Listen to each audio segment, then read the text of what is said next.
تبلیغی جماعت کے سلسلے میں عرب علماء کے فتوے سے بہت زیادہ پریشان ہونے کی ہمیں ضرورت نہیں ہے۔ کیوں؟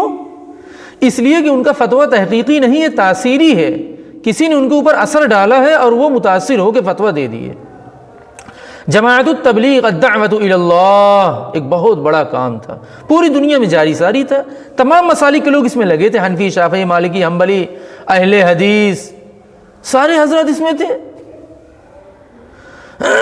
اور حرمین شریفین ایک محترم جگہ ہے، لیکن ان مقامات پر کیسے رولر اب بیٹھ چکے ہیں، حکمران بیٹھ چکے ہیں۔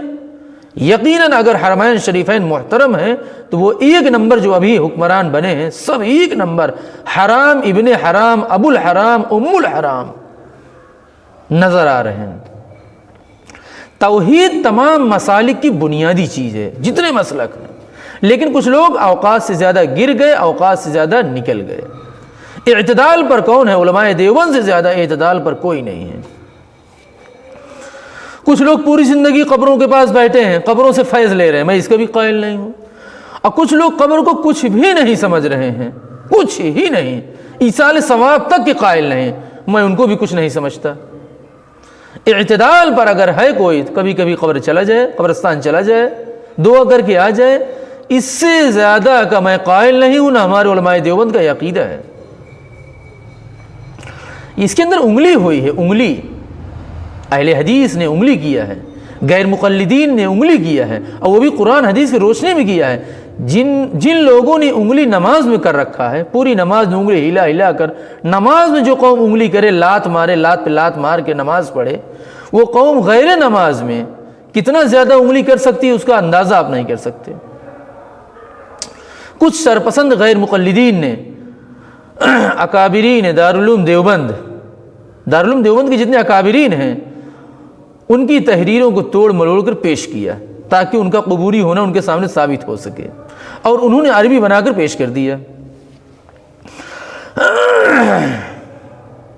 اسی وجہ سے سب کچھ ہوا ہے، اور سب کچھ پہلے سے معاملہ طے تھا۔ اپنی مقبولیت بڑھانے کے لیے عرب علماء کی نظر میں انہوں نے یہ سب کچھ کیا۔ بہت سے ہمارے ہاں اہل حدیث ہیں جن کی تنخواہ مکہ سے ریال آتا ہے 30,000 32,000 45,000، مدینہ یونیورسٹی سے آتا ہے، مکہ سے آتا ہے، عبداللہ یونیورسٹی سے لگے ہوئے ہیں، تو انہوں نے اپنی تنخواہوں بڑھوانے کے لیے بہت اچھا موقع، تقرب الی علماء العرب، بہت اچھا موقع تھا، اور اس موقع سے انہوں نے پورا فائدہ اٹھایا۔ اور ان کا یہ فتویٰ جو کوئی تحقیقی فتویٰ نہیں ہے، بس انہوں نے ایسے چھوڑ دیا۔ اگر تحقیقی مزاج کے لوگ ہوتے تو پہلے یہاں آتے، جمعیت اہل حدیث پر آتے، دارالعلوم دیوبند آتے، سلفیہ آتے، تحقیق کرتے، پھر فتویٰ دیتے، لیکن تحقیق نہیں کیے، فتویٰ دے دیے۔ تو جماعت پر پابندی لگنے سے بہت زیادہ پریشان ہونے کی ضرورت نہیں۔ اخوان المسلمین پر کتنے پہلے پابندی وہاں لگ چکی ہے، علماء کی آزادی پر، ان کے خطبات پر پابندی ہے۔ جو کچھ وزارت الشؤون الاسلامیہ، اسلامک افیئر سینٹر سے آ جاتا ہے، منتری منڈل سے آتا ہے، بس وہی وہاں جمعے کے دن امام صاحب خطبہ دے سکتے ہیں۔ وہاں تو علماء کو باقاعدہ انڈر گراؤنڈ کیے جاتے ہیں، پتہ ہی نہیں چلتا وہ عالم کہاں گیا۔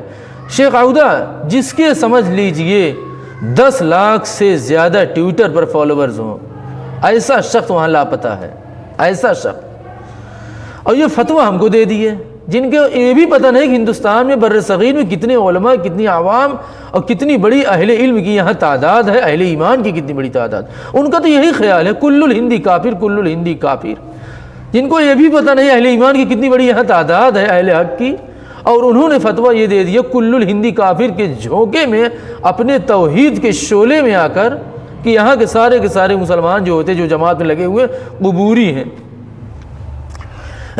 ایسے لوگ بھائی سال ہو گئے آج تک قبرستان نہیں گیا ہوں، سال گزر جاتا ہے، کتنے لوگ 10 سال ہو گئے قبرستان نہیں جاتے۔ محمد بن سلمان مصطفیٰ کمال اتاترک کے نقش قدم پر زور شور سے چل رہا ہے، تمام روحانی اور دینی تحریک جتنا ہے وہ سب ختم کرے گا، ایک ایک کر کر کے، اور تمام علماء کو انڈر گراؤنڈ کرے گا۔ یہ تو ابھی سمجھ لیجئے ایک مقدمہ شروع ہوا، اسٹارٹنگ ہے یہ۔ اب تو میں دیکھ رہا ہوں محمد بن سلمان امریکہ سے بھی آگے نکل چکا ہے. امریکہ میں بھی جماعت پر پابندی تھی، لیکن آج 700 مراکز وہاں قائم ہو چکے ہیں. پابندی لگاتا تو سب سے پہلے کون لگاتا؟ جو امن کی گواہی سب سے زیادہ دیتا ہے، امریکہ. اب پابندی کس نے لگایا؟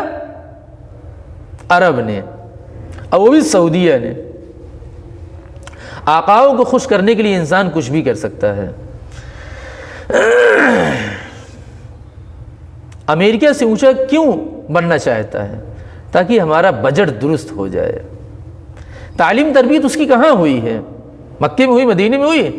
سیدھا وہ امریکہ سے پڑھ کر آیا ہے. تمام تعلیم تربیت سب کچھ وہاں ہوا. پوری دنیا جانتی ہے. جو آدمی امریکہ میں 10 سال رہ کر آئے گا، کیا وہ اپنے یہاں نظام لانے کی کوشش نہیں کرے گا؟ بالکل کرے گا. وہاں ریسٹورنٹ کھولے گا، میوزک سینٹر کھولے گا، ہوٹل ہے، بیئر بار ہے، گرل سینٹر ہے، سیکس سینٹر ہے، سنیما ہالز ہے، ڈسکو بار ہے، ہر چیز کے وہاں بیئر بار کھلے گا، ساری چیزیں کھلیں گی. سیکس ریکارڈنگ روم ہے، ساری چیزیں عیاشی کی کھلیں گی. کیوں؟ اس سے بجٹ بہت اچھا آتا ہے. تمام ہیروز آئیں گے، پوری دنیا کے ایکٹرز آئیں گے، ایکٹریس آئیں گے، ملک کا بجٹ اچھا ہو جائے گا. حاجیوں کے حج پہ پابندی لگی ہوئی ہے، کتنا اچھا ان سے بجٹ آ جائے گا. ایک تو حاجیوں کو لوٹ رکھا ہے، ایک آدمی کا حج 2.5 لاکھ روپے کر رکھا ہے. اس سے تو لوٹا پیٹ نہیں بھرا، اب اس کو بھی قائم کرنے کی پوری کوشش کر رہا. سب کچھ جو کچھ ہو رہا قرآن حدیث کی روشنی میں. اہل حدیث غیر مقلدین جتنی خدمت یہاں کر رہے ہیں، چیخ چیخ کر توحید کے نام پر، قرآن حدیث کے نام پر، اگر اتنی محنت وہاں کر لینا تو ان کا جو عربی رومال سر پہ ہے نا وہ گلے میں آ جائے گا. اور عربی والا جو ٹائر ہے جو سر پہ رکھے ہوئے نا، سب گلے میں پڑ جائے گا.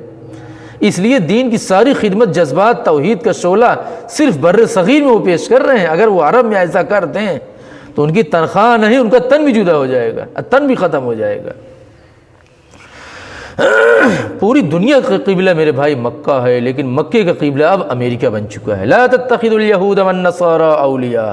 وہاں 2 گروپ ہیں، آل سعود، آل شیخ. سب سے زیادہ گنڈئی کس کی چل رہی وہاں؟ آل سعود کی، جو شاہ سعود کی نسل کے. آل شیخ مذہبی امور دیکھتے ہیں، وزارت الشؤون الاسلامیہ، اسلامک افیئر، ساری چیزیں دیکھتے ہیں. اور ایک گروپ اور ہو گئے آل تجدید، وہ سب سے 1 نمبر پہ چل رہا ہے. اور ان کے جو غلام ہیں ان کا نام ہے اہل حدیث. ویل للعرب من شر قد اقترب. عربوں کی تباہی بہت جلد ہونے والی ہے. نبی صلی اللہ علیہ وسلم نے مکہ اور مدینہ سے یہود، نصارہ، کفار، فساق کو پاک کیا، لیکن یہ دوبارہ وہاں آباد کرنے کی پوری کوشش چل رہی ہے. نیوم سٹی کے نام سے باقاعدہ عرب کا، سعودی عرب کا جو بارڈری علاقہ ہے، وہاں یہودیوں کی فیکٹریاں، کارخانے، پلانٹس بڑے بڑے لگ رہے ہیں میرے بھائی.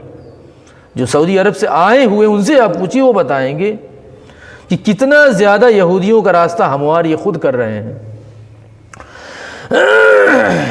ہندوستان کے کتنے ہیرو ہندوستان کو جب پورا ناپاک کر لیے، اب بیچارے عرب کی طرف رخ کر لیا. اب اس کو بھی ناپاک کرنے کو شرم نہیں آئی کہ جس جگہ کے میرے نبی ہیں میں اس جگہ کیوں جاؤں.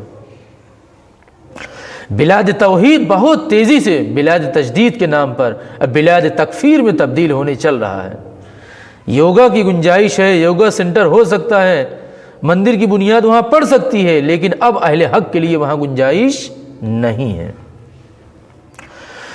افغانستان جیسا ملک جو دارالحرب بنا ہوا تھا، دارالاسلام، دارالامن کی طرف گامزن ہے، لیکن ایک دارالاسلام جو صدیوں سے چلا آ رہا ہے، لیکن وہ دارالکفر کی طرف، دارالیہود والنصارہ کی طرف، جیوز اور کرسچینٹی کی طرف بہت تیزی کے ساتھ بھاگ رہا ہے.